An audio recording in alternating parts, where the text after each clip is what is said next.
Assalamualaikum warahmatullahi wabarakatuh, Bapak Ibu rekan-rekan semuanya. Kembali lagi berjumpa dengan saya Ana Andriani.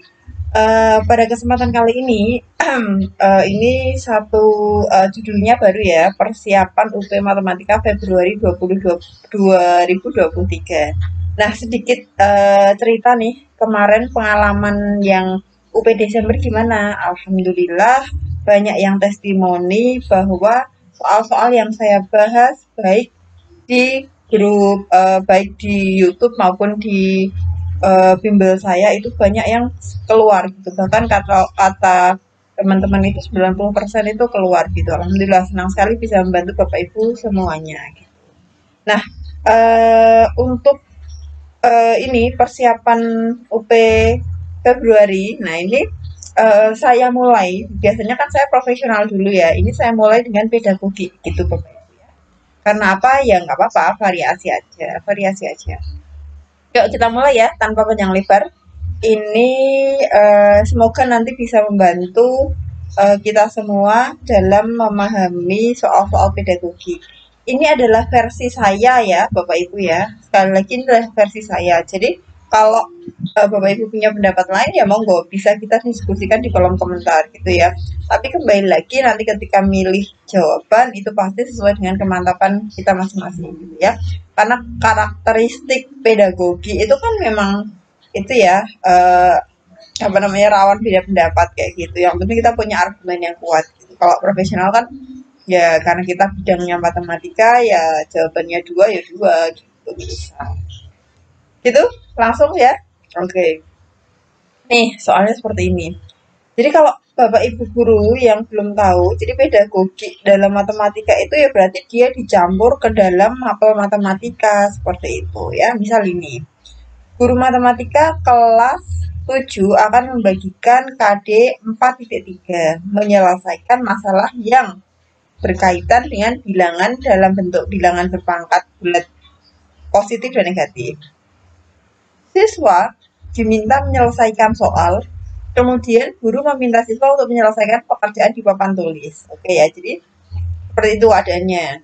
Siswanya diminta menyelesaikan soal, lalu gurunya meminta siswa menyelesaikan pekerjaan di papan tulis.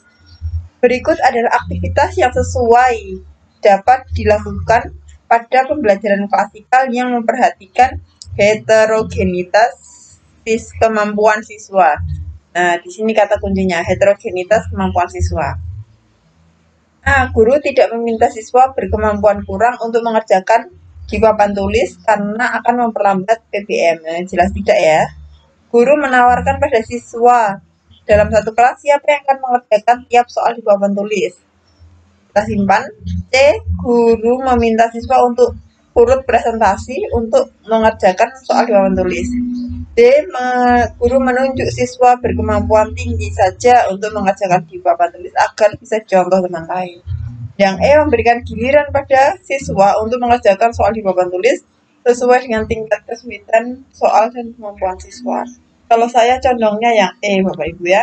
Karena di sini kan heterogenitas kemampuan siswa itu artinya ada yang slow learner, ada yang achiever, ada yang rata-rata, ada yang high achiever. Jadi kemampuannya itu beragam gitu loh. Kalau guru menghadapi kemampuan siswa yang beragam itu kan seharusnya dia itu memberi kesempatan pada semua siswa gitu. Nah, yang kalau kalau menawarkan gitu ya, biasanya yang akan menerima tawaran adalah siswa-siswa yang dia kemampuannya tinggi kayak gitu ya, kemampuannya tinggi atau motivasinya tinggi. Nah, sedangkan siswa yang kurang nanti bagaimana? Nah, maka kalau saya langkah yang tepat adalah yang E. Ya, ini versi saya. Lanjut. Guru perlu mempunyai kompetensi untuk mengelola pembelajaran dengan berbagai pendekatan. Aktivitas pembelajaran matematika berbasis kontekstual yang paling tepat tergambar pada kegiatan apa? Kontekstual yang paling tepat ya. A. Diskusi kelompok untuk menyelesaikan lembar kerja penemuan rumus luas lingkaran. B. Menggunakan box Guinness untuk menjumlahkan bilangan asli ratusan. C. Mendemonstrasikan mistar bilangan untuk menentukan hasil penjumlahan bilangan bulat. D. Memberikan tugas proyek kepada peserta didik untuk membuat bangun-bangun geometri berbahan barang bekas. E. Menggambar berbagai jenis jaring-jaring kubus dan balok. Kontekstual itu apa? Kontekstual itu biasanya dimaknai sebagai sesuatu yang berkaitan dengan kehidupan sehari-hari yang nyata seperti itu. Kalau saya sih condongnya ke yang D ya. Nah, karena dia ada barang berbahan, barang-barang bekas. Jadi kan apa ya itu ada di sekitar kita gitu, ada di sekitar siswa. Jadi siswa lebih merasa oh, ini kayaknya maksudnya pembelajarannya tuh nyata gitu loh. Kalau saya ya Bapak Ibu, silahkan nanti kalau beda pendapat bisalah kita diskusikan Bapak Ibu, tulis di kolom komentar. Oke, sebelum kita lanjutkan Bapak Ibu yang belum like, belum subscribe, bisa like dan subscribe dulu biar saya tambah semangat bikin videonya gitu. Lanjut ya. Untuk anak sekolah dasar, anak SD ya. Media yang paling sesuai untuk mengenalkan bangun-bangun bidang datar. Bangun-bangun bidang datar untuk anak SD. Kalau anak SD itu kan kalau menurut Piaget itu dia apa namanya? Masuknya lebih suka ke pembelajaran yang memakai benda-benda konkret ya, tentu saja. Nah, berarti kita pilih video, gambar, berbagai bentuk bidang datar di karton, video tentang menggambar. Kalau saya yang di itu berbagai bentuk bidang datar dari kertas karton, jelas bendanya jelas. Video, berbagai gambar-gambar, walaupun mungkin ada lain ini kan warna-warni Bu gitu. Gambar-gambar bidang datar dengan kayak misalkan gambar segitiga warna-warni dengan apa kertas karton yang digunting secara segitiga itu kan menurut saya sih lebih nyata yang kertas karton ya karena di sini kan untuk anak SD gitu bendanya konkret gitu. Kalau saya sih di gitu Bapak Ibu ya. Cuman kembali lagi nanti ya silahkan kemantapan hati tapi jangan lupa kemantapan hati itu enggak cuma sekedar feeling saya gitu ya tetapi ada argumen yang mendasarinya gitu jadi nggak sembarangan juga gitu. Oke. Yups ini oke saya kecilkan sedikit ya. Seorang guru matematika merasa kemampuan literasi salah satu kelas yang diajar lebih rendah dibandingkan dengan kelas lain. Indikator dari rendahnya kemampuan literasi ini adalah lemahnya siswa dalam memahami isi bacaan dan lemahnya siswa dalam menginterpretasi apa yang sedang ia baca. Nah ini. Guru merasa masalah ini adalah masalah yang menjadi wewenangnya dan harus segera diselesaikan. Pada langkah mencari alternatif solusi penyebab masalah, langkah berikut tepat kecuali. Nah, berarti yang ini kan kita harus tahu dulu nih. Ini bicara tentang apa sih? Nah, ini bicara tentang PTK ya. Ini tentang PTK gitu, tentang PTK. Penelitian tindakan kelas. Nah, masalah kemudian untuk mencari alternatif solusi penyebab masalahnya, langkah-langkah berikut ini yang bisa dilakukan apa saja, kecuali apa gitu ya. Oke. A. Guru perlu mewawancarai pakar untuk mendapat alternatif. Nah, ini bisa nih. B. Guru perlu merumuskan hipotesis dan memikirkan analisis statistik. Ini analisis statistik. Kayak PTK nggak perlu analisis statistik ya. Jadi jawabannya B. Ini kayak biasanya penelitian yang pakai analisis statistik itu eksperimental. Nah, kayak gitu ya. Penelitian eksperimental apa namanya? Kualitatif ya. Kalau kita dulu skripsi kayak kualitatif gitu. Nah, sedangkan untuk yang C perlu menimba pengetahuan dan pengalaman dari rekan sejawat. Bisa. Boleh. Guru melakukan analisis alternatif solusi untuk dipilih menjadi rencana aksi. Bisa juga. Guru perlu membaca literatur loh bagus gitu. Berarti yang tidak adalah yang B. Sekarang yang ini. Nah, ini media pembelajaran berbasis IT, misalnya GeoGebra ya, dapat digunakan untuk membantu siswa mencapai kompetensi dalam metode penyelesaian sistem persamaan linear dua variabel dengan metode grafik. Penanaman konsep berikut dapat dilakukan dengan memanfaatkan media tersebut kecuali berarti konsep yang salah yang mana gitu ya. Jadi soal ini dia mau bilang kayak gitu. Ini yang salah yang mana gitu. Yuk kita cari yang salah. Nah, mengamati grafik-grafik persamaan dari SPLDV yang berimpit Kalau berhimpit, dia menunjukkan bahwa SPLDV tersebut tidak punya selesaian. Benar nggak? Dua garis berhimpit, apakah dia tidak punya penyelesaian? Oh, salah gitu ya, salah. Kenapa? Karena kalau dia berhimpit, seharusnya penyelesaiannya justru tak terhingga. Gitu. Ya kan, mereka kan saling ketemu terus toh. Nah gitu. Yang B, mengamat. Sebentar, sebentar. Ini kan yang dicari yang benar apa yang salah sih? Yang salah ya? Oke, yang salah. Kalau yang salah berarti yang A jawabannya. Kenapa? Karena A itu salah gitu. Karena A itu adalah pernyataan yang salah. Kan kita mencari pernyataan yang salah ya. Tuh. Berarti ini berimpit menunjukkan dia tidak punya penyelesaian. Salah gitu. Karena kita mencari yang salah, maka kita akan memilih yang A gitu ya. Tuh. Yang B, C, D, E gimana Bu? Dicek dong. Yuk. Berimpit menunjukkan dia tak memiliki tak hingga banyak selesaian. Betul ya, betul.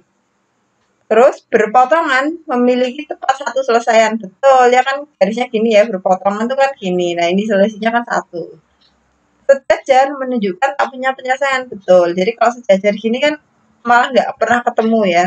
Gitu, betul juga, betul. Nah, yang E tidak berpotongan tepat di satu titik menunjukkan tidak punya penyelesaian atau memiliki banyak penyelesaian. Betul. Jadi yang A jawabannya ya. Karena kita mencari pernyataan yang salah. Sedangkan yang A itu adalah pernyataan yang salah. Nah, ini soal ini mirip dengan soal ini Bapak Ibu. Nah, bisa jadi kan nanti apa ya? Diganti gitu loh kalimat soalnya ya. Yuk diamati dulu.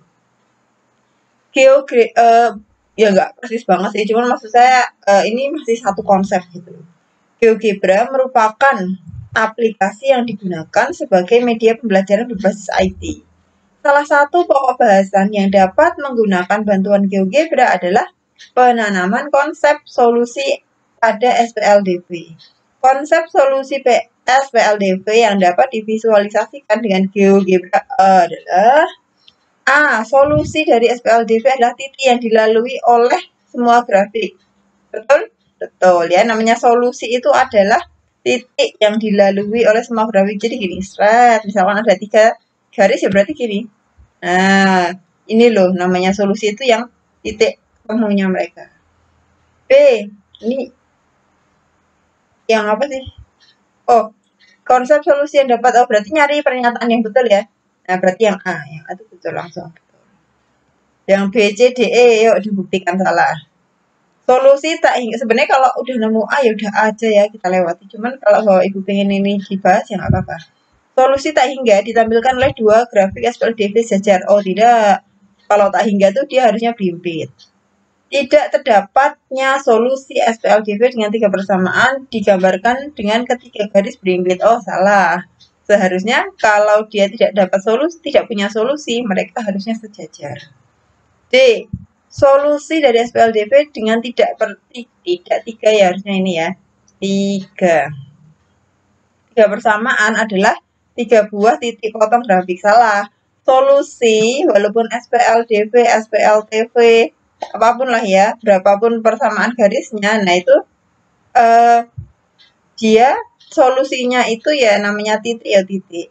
Gitu. Ya apalagi ini cuman 2 garis ya, solusi 2 garis. Dia ketemunya di berapa titik? 1 aja kan. Nah, berarti ini pernyataan ini salah. Terus yang E, tidak terdapatnya solusi SPLDV digambarkan ke grafik yang berimpit. Oh, salah.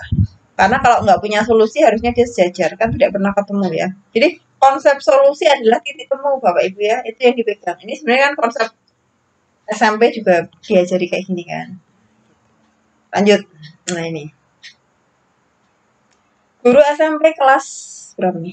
7 ingin belajarkan KD 3.2 menjelaskan dan melakukan operasi penjumlahan, pengurangan, dan perkalian dan pembagian yang melibatkan bilangan bulat negatif dengan menerapkan teori belajar dinas. Nah, teori belajar dinas itu apa?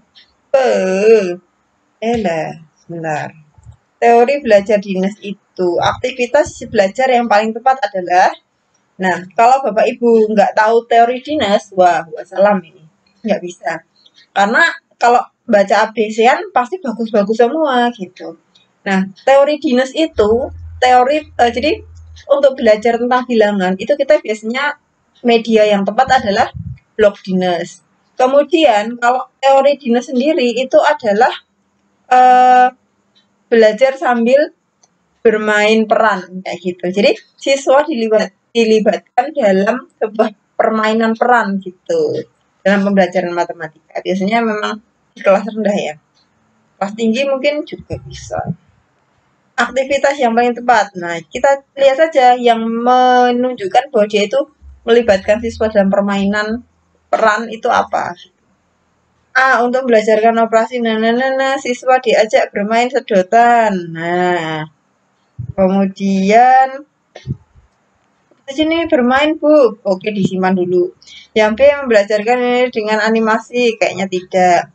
Yang C ini coret ya, enggak. Untuk membelajarkan operasi dengan video interaktif, tidak. Nah, siswa diajak bermain dengan aturan menghadap kiri kanan dan tanda bilangan. Oh, ini kita simpan. Yang E. Nah, siswa dibelajarkan dengan garis bilangan. Oh, tidak. Berarti antara A dan D. Yuk, kita analisis. Teori belajar dinas tadi apa? Siswa diberi eh, peran gitu ya, permainan peran gitu. Jadi nggak sekedar bermain ya. Jadi permainan peran. Nah, maka di sini yang cocok adalah yang D. Jadi bermain peran. Kalau dinas saya pernah bahas tentang teori belajar dinas juga sih dulu gitu di video di YouTube juga gitu ya. Jadi tentang bermain peran, siswa itu bermain peran gitu. Jadi siswanya misalkan bergerak kayak gitu ya. Gitu Bapak Ibu ya. Jadi jawabannya D. Jangan A. D ya. D. Lanjut nih. Pada mata pelajaran matematika SMA kelas 10 terdapat KD 3.3 yaitu menyusun SPLTV dari masalah kontekstual.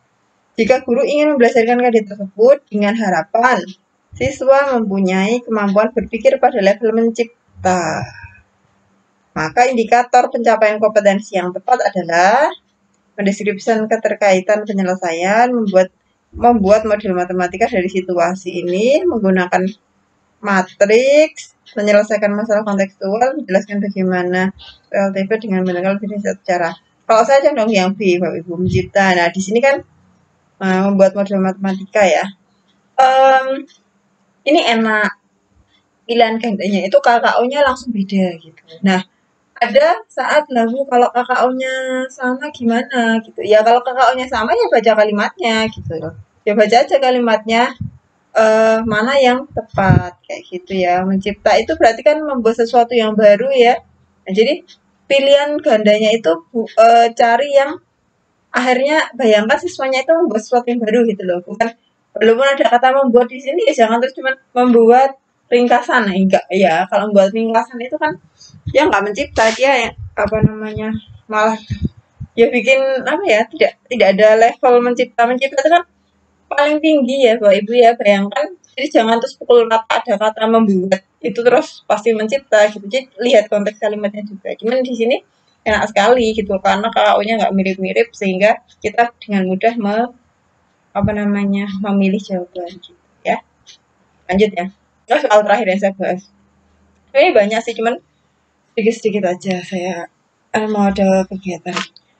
Berikut adalah rumusan tujuan pembelajaran berlandas ABCD untuk mengembangkan kemampuan berpikir siswa pada level analisis setelah mengamati dua bangun berbeda. Analisis ya.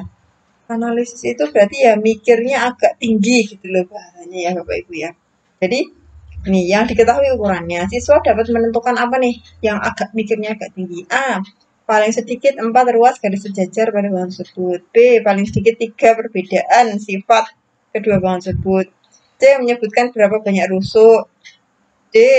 Jumlah volume dan jumlah panjang rusuk. E. 4 bidang sisi yang ada pada kedua bangun. Kalau saya yang B. Kenapa? Lihat dong, paling sedikit 3 perbedaan sifat. Nah, jadi diberikan 2 bangun ruang berbeda. Siswa menganalisis, bedanya apa ya? Nah, kayak gitu kan nyambung ya, daripada cuma sekedar ruas garisnya apa, volumenya ini, rusuknya berapa, bidangnya mana, nah, itu kan Kalau misalnya kurang apa ya, kurang tepat untuk digunakan untuk mengecek level analisisnya siswa. Itu dulu menurut saya udah cukup, saya bikinnya emang baru segini. Eh, Jangan lupa di-share teman-temannya diajak belajar. Eh, Cukup dulu ya Bapak Ibu ya. Jangan lupa di-like, di-share, di komen. Cukup sekian. Wassalamualaikum warahmatullahi wabarakatuh.